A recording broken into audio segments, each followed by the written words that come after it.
Hello and welcome to our very last, and well, I guess for a little while it'll come back. At least until next year. Our last season 1 batch report. We're so glad that you're able to visit us on this glorious moment. We've gotten through all 16 episodes. Did you think we'd make it? Did you think we'd do it? For a second there, I didn't. For a second think there, I back didn't. Starting this, like, I didn't have this computer yet, I don't think. We were so on your started this iPad. while I was still in the iPad in the bedroom. Yeah, the early days. No, this is it. We're at the final. This is episode 16 for Kamino Lost, which has been 16 weeks. The finale. 16 weeks. That's weird. Time is an illusion. It is an illusion. It's a good time. So, well, we're going to get right into it and kind of talk about it. I'm ready. Overall, what were your thoughts of this episode? I don't know what I was expecting. We kind of guessed it with it being them. Yeah, I was expecting to Kamino. I was really expecting there to be more of a resolution in case season 1 didn't get renewed for another season. Yeah. But I'm glad they were like, okay, we don't really know what's going to happen now. I think they've had this in the bag of like they're going to have a second season and all that fun stuff. But I was very pleasantly surprised. I really loved this episode and a lot of the character moments, and you get a lot of this rounding off of a lot of the arcs we see throughout the season. I really It's love a that. lot of really good conversational pieces, and that's kind of the whole purpose of this episode. There isn't really much that happens, I guess. It's this is a very emotionally deeper episode than a lot of the rest of them. I agree. No, I agree. So we'll kind of talk about the quick little bits of it. I haven't watched the episode in a couple days since recording this, so I'm going to try and remember as much as I can. Yeah, me either. Looking at this rundown.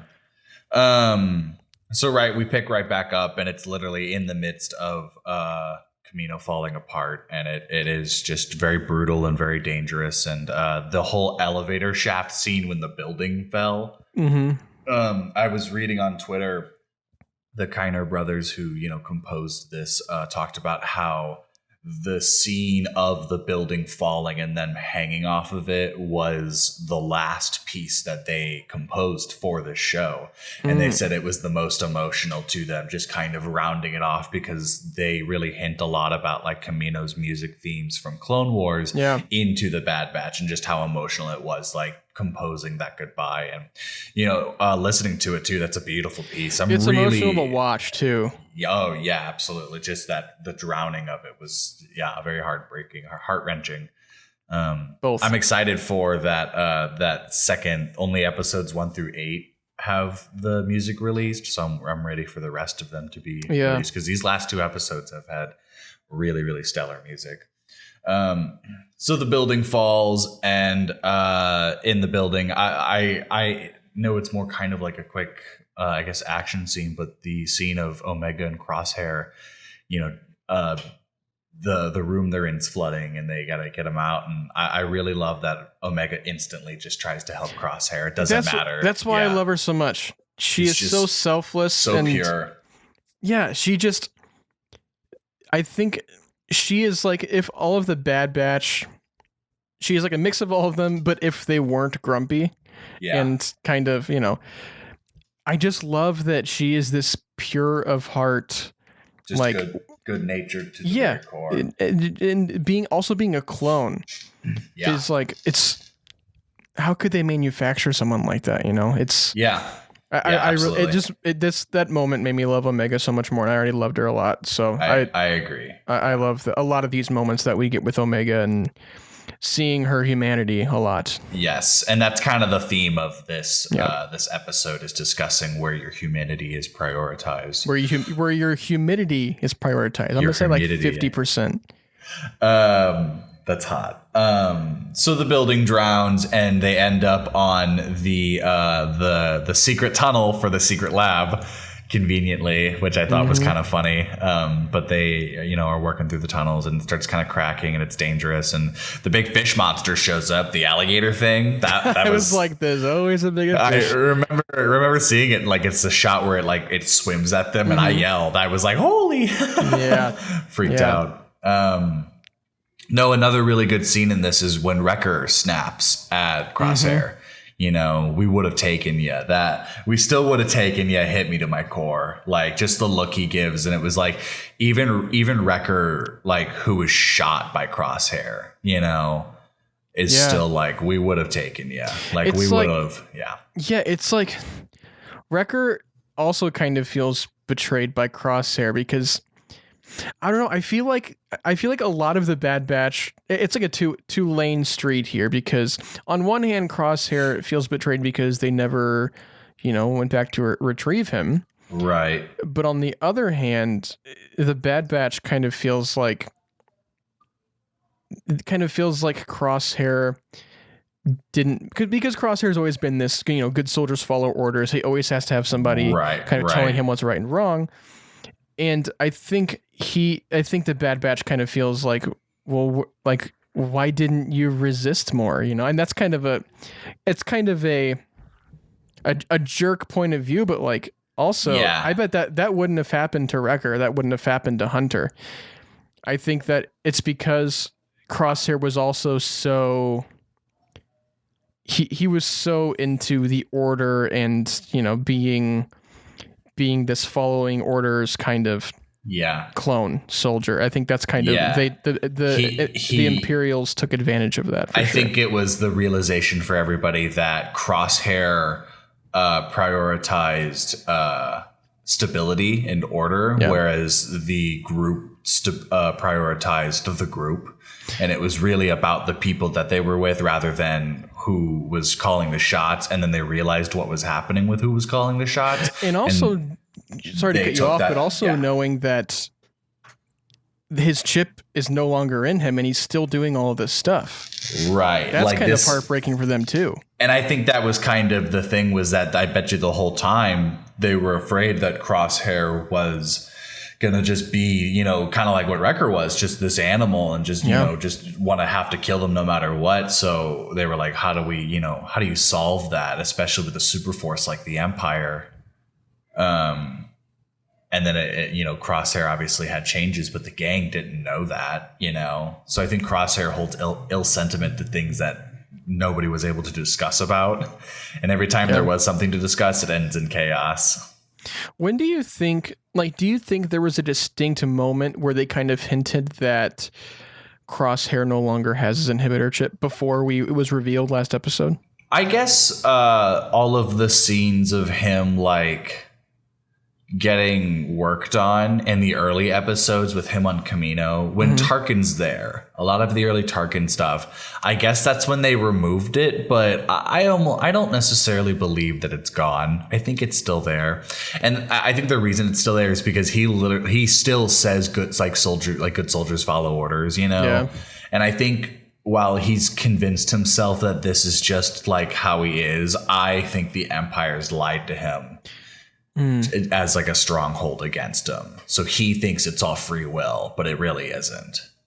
That's interesting. Yeah, I don't know. I juggle back and forth between whether I believe him or not. Because I think somehow it could be in Crosshair's nature to, if he feels this betrayed by the Batch and, the Empire has praised him and given him all this,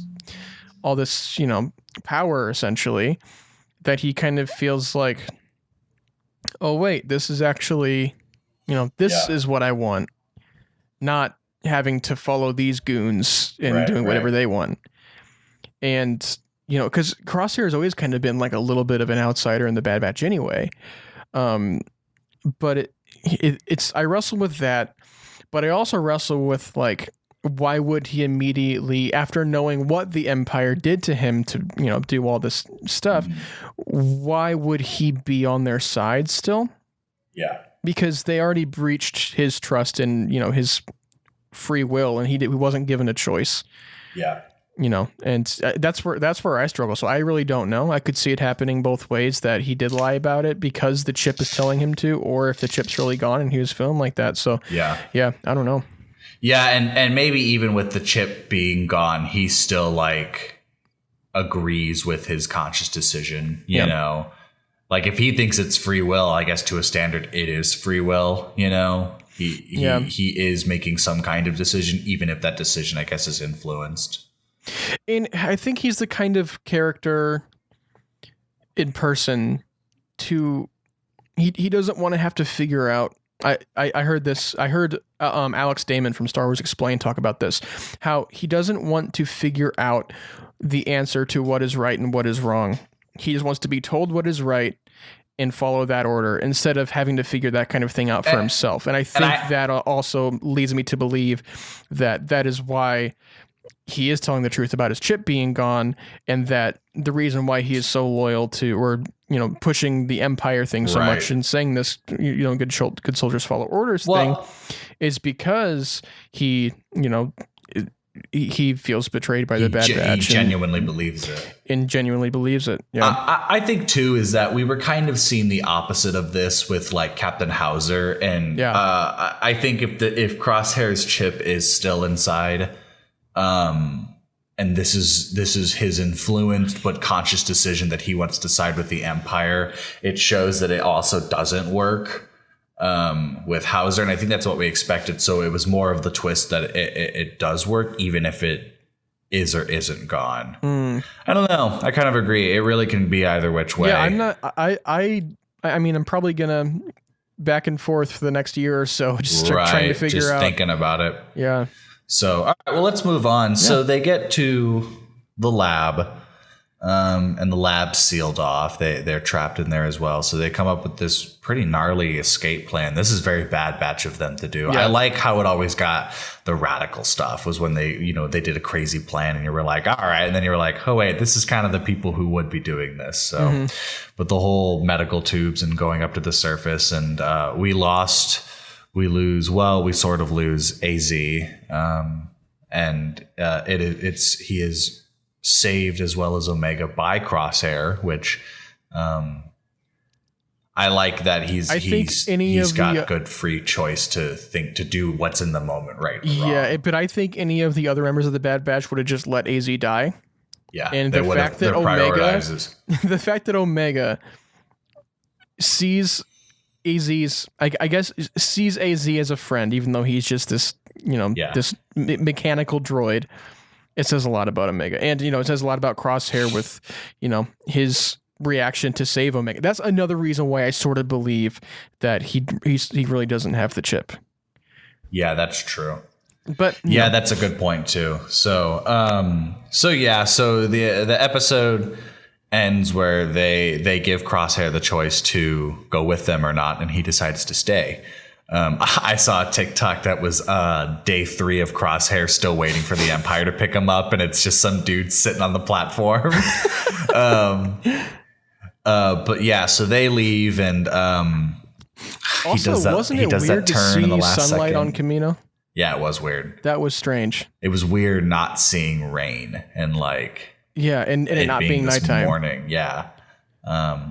No, it was very strange, but it's a new dawn, Yeah. It's a new era. I think a lot of things are going to be changing in this next upcoming season. So I wonder how the planet of Kamino is going to change, or if it's ever going to be utilized in the future. I don't know. I bet you they just kind of left it for dead, and if anything comes from it, it's maybe other Kaminoans. So, but at that point, cool. Let it be this planet for water creatures and for all this remnants life. Of an old era, but nothing new has come. So that's kind of the end of the episode, but we get a little final. I guess it's like a post credit, but it plays before the credits. But it's a pretty short scene, but it's an Imperial shuttle arriving at a giant mountain base. There's a base etched into the mountain.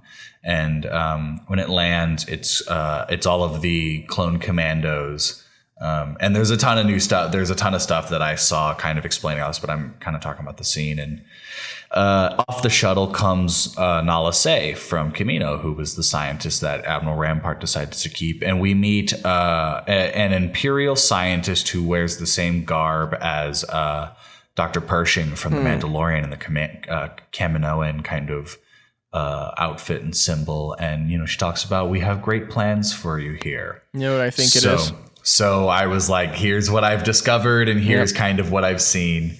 Some art and early what's that word called that I would concept art? Concept art, thank you. Yes, some concept art comes out, and all of its titling for the concept art has confirmed that this is the planet Wayland, and that the mountain is Mount Tantus, which is all from Heir to the Empire, which is the Thrawn original Thrawn book. So another cool thing I noticed is that the Clone Commandos is labeled as Imperial Royal Guard, which I think is kind of an interesting thing. So I wonder if the Clone Commandos ends up transitioning as an early phase of the like Red Suit Guards. I don't know, but I think with the whole cloning thing, I'm like, oh, they're definitely going to use Nala Se and her knowledge and technology for this early development for the Palpatine thing. And I like how early it's been planned too. I love it. I love it because I think it'll really pay off once you get to episode 9. I think you'll really.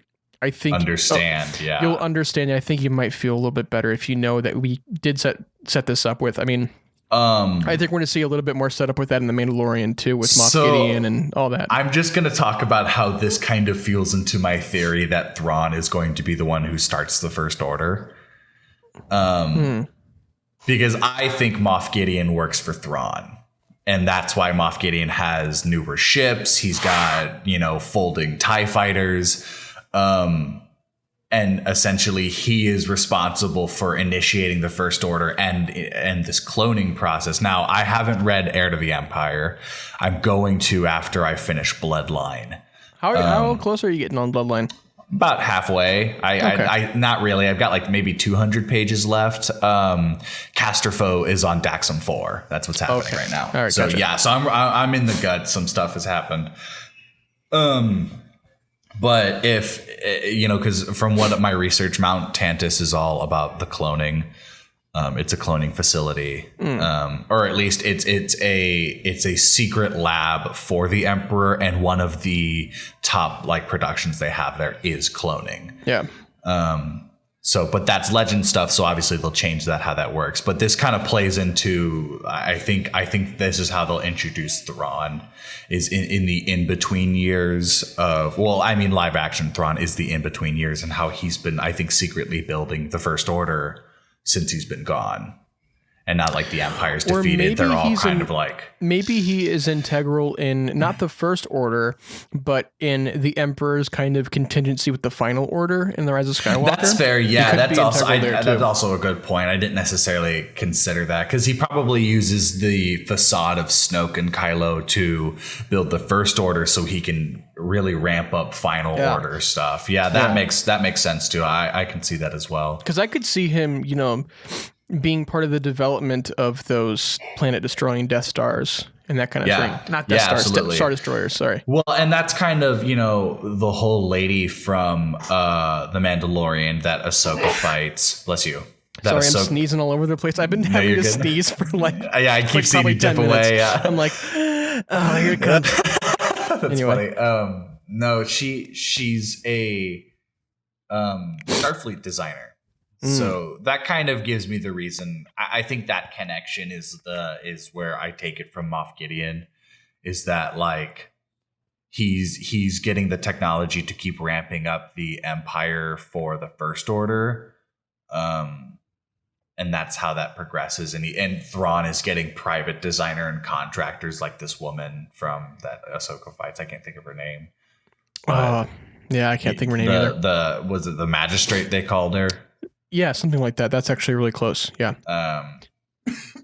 So yeah, that's kind of my theories for it. How do you think we'll start season 2? Where do you think? How far do you think we'll go? Well, I really hope. I think we're probably going to do a little bit of a time jump, maybe like a year. I think we're going to see what happens to Crosshair in that jump.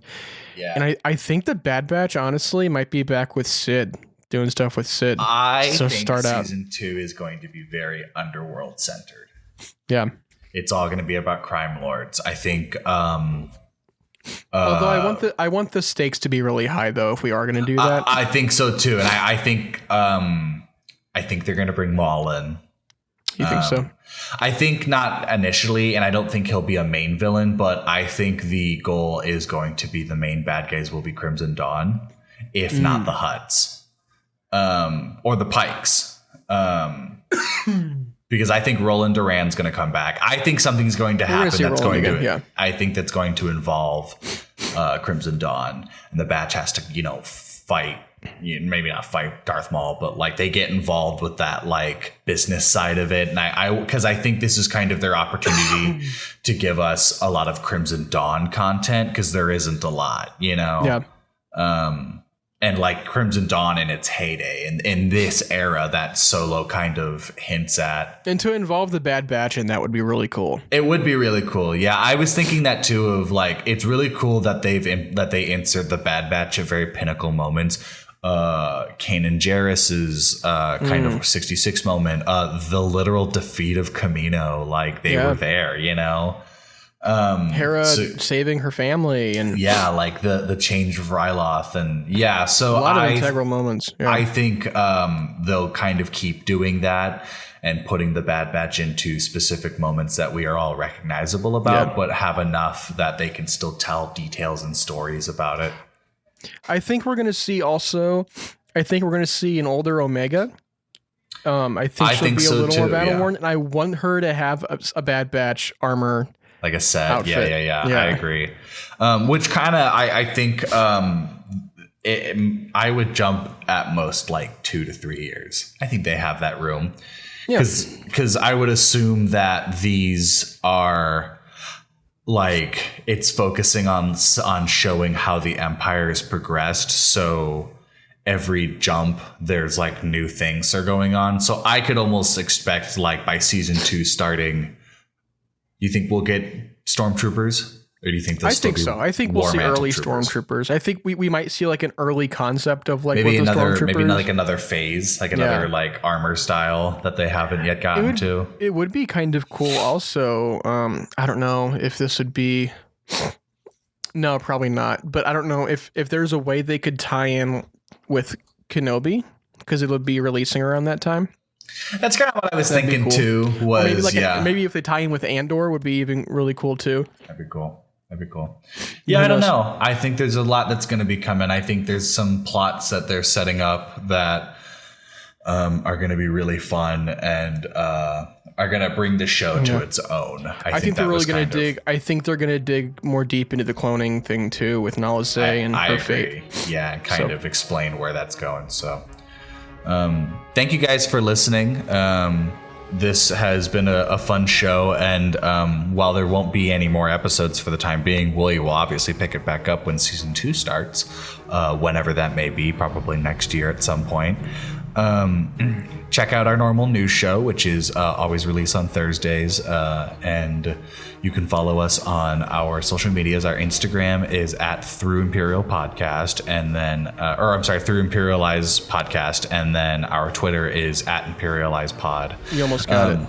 I turned off my thing, and I realized that I still needed to do it. Instagram is at Through Imperialize Pod. Twitter is at Imperialize Pod. YouTube is Through Imperialize Podcast. There you go. Yeah, and you can always look us up on Spotify or Apple Music or Anchor, where we also are at as well. Give us a shout out, talk to us, send us reviews, give us a like. Don't be shy about hanging out and tell us how cool we are. We know it's fun.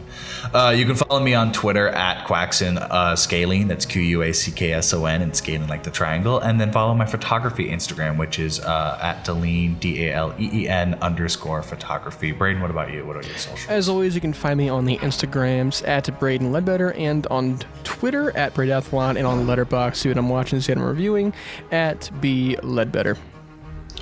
Groovy. Well, thank you guys. We love that we were able to get through all of this together, and we'll be back for season 2 for more of the Batch Report. But until then, may the Force be with you. Always.